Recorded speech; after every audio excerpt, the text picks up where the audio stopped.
ជំរាបសួរបងប្អូនទាំងអស់គ្នាសូមស្វាគមន៍មកកាន់ Facebook Page និង Channel របស់ខ្ញុំ Cooking with Sophia ហើយថ្ងៃនេះគឺខ្ញុំមកចែករំលែកពីរបៀបឆាម្ទេសផ្លោកជាមួយនឹងសាច់ជ្រូកឲ្យមានរសជាតិឆ្ងាញ់សម្រាប់ការឆាម្ទេសផ្លោកបងប្អូនអាចឆាជាមួយនឹងសាច់គោក៏បានដែរ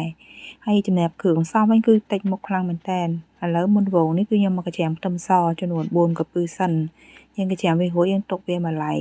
ចំពោះម្ទេសផ្លោកដែលខ្ញុំប្រើគឺខ្ញុំប្រើ3ពណ៌បងប្អូនមានប៉ុន្មានពណ៌យើងប្រើប៉ុណ្ណឹងពណ៌ទៅគឺសម្លយើងឆាចេញវាមានពណ៌ស្អាតហើយដោយសារតែខ្ញុំឆាតាប្រហែលមួយចានតូចទេអញ្ចឹងខ្ញុំប្រើវាតាមមួយជ្រុងណា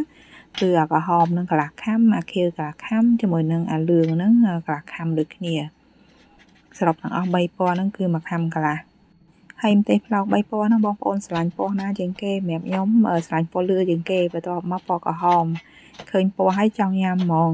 ហើយចំពោះម្ទេសផ្លោកហ្នឹងគឺខ្ញុំហាន់ជាដុំបែបហ្នឹងបងប្អូនអាចហាន់ជាចំណិតស្ដើងក៏បានដែរប៉ុន្តែចំពោះខ្ញុំហាន់ដុំអញ្ចឹងពេលដែលយើងឆាចេញមកវានៅមានជាតិស្រួយឆ្ងាញ់ជាងយើងហាន់ជាចំណិតស្ដើងហើយចំពោះសាច់ជ្រូកគឺខ្ញុំប្រើ1ខាំចាស់ឬក៏120ក្រាមដោយសារសាច់នេះវានៅរាងកកអញ្ចឹងយើងងាយស្រួលក្នុងការហាន់ណាយើងហាន់យកកម្រាស់រាងក្រាស់ល្មមមកឲ្យស្ដើងទេចំពោះការឆាម្ទេសផ្លោកទោះសាច់គោក៏ដោយយើងហាន់កម្រាស់ប៉ុន្តែខ្ញុំបានបង្ហាញហ្នឹងគឺឆាទៅវាឆ្ងាញ់ជាងយើងហាន់ស្ដើងណា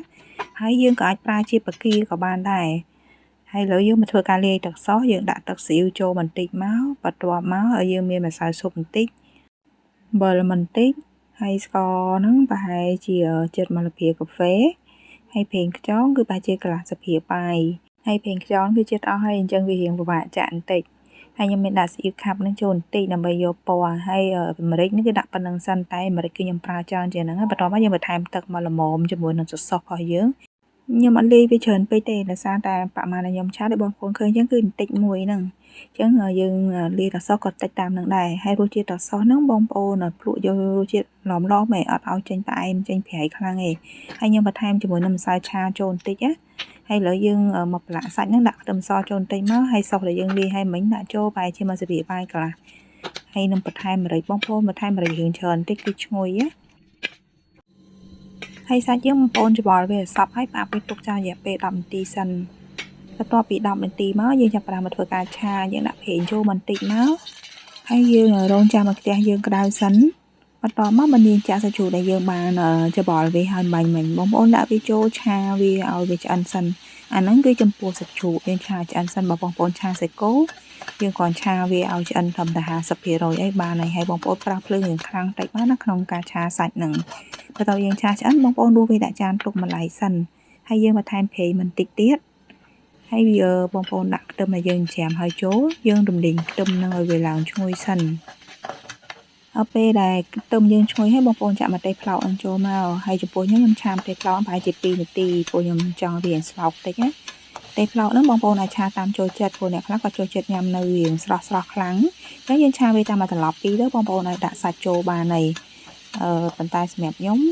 ឆាវាឲ្យរៀងស្លោកតិចមិនខ្ញុំដាក់សាច់នឹងចូលហើយបន្ទាប់មកទៀតយើងដាក់ទឹកសូសដែលនៅសល់មកនេះយើងចាក់ចូលវាទាំងអស់មកហើយបងប្អូនត្រឡប់វា2 3ត្រឡប់ឲ្យសូសនោះវាពុះមកបន្តិចទៅគឺរួចរាល់ហើយព្រោះម្ទេសផ្លោកកាលណាយើងឆាឆ្អិនពេកក៏ញ៉ាំមិនឆ្ងាញ់ដែរណាឲ្យវានៅមានជាតិស្រួយតិចមិនឆ្ងាញ់ហើយចំពោះរសជាតិវិញបងប្អូនអាចភ្លក់ឲ្យថែមថយតាមចំណង់ចំណូលចិត្តគ្រាន់តែឆានេះគឺខ្ញុំឆាយករសជាតិបែបស្រាលហើយនឹងអត់ឲ្យចេញផ្អែមទេប៉ុន្តែដាក់ម្រេចរៀងច្រើនតិចឲ្យវាមានក្លិនឈ្ងុយយើងឆាបែបចិនហើយរសជាតិគឺឆ្ងាញ់ខ្លាំងមែនតើបងប្អូនធ្លាប់ធ្វើគឺអាចសាកល្បងធ្វើបានណាតែប៉ុណ្្នឹងឆាម្ទេសផ្លោកជាមួយនឹងសាច់ជ្រូកខ្ញុំគឺរួចរាល់ហើយអរគុណច្រើនបងប្អូនទាំងអស់គ្នាដែលបានចូលមើលវីដេអូរបស់ខ្ញុំតាំងពីដើមរហូតដល់ចប់បើមានសំណួរឬយោបល់បងប្អូនអាច comment នៅខាងក្រោមវីដេអូបានសម្រាប់បងប្អូនថ្មីសូមបងប្អូនជួយ Subscribe Channel YouTube និង Follow Page របស់ខ្ញុំផងអរគុណជម្រាបលាជួបគ្នាវីដេអូក្រោយ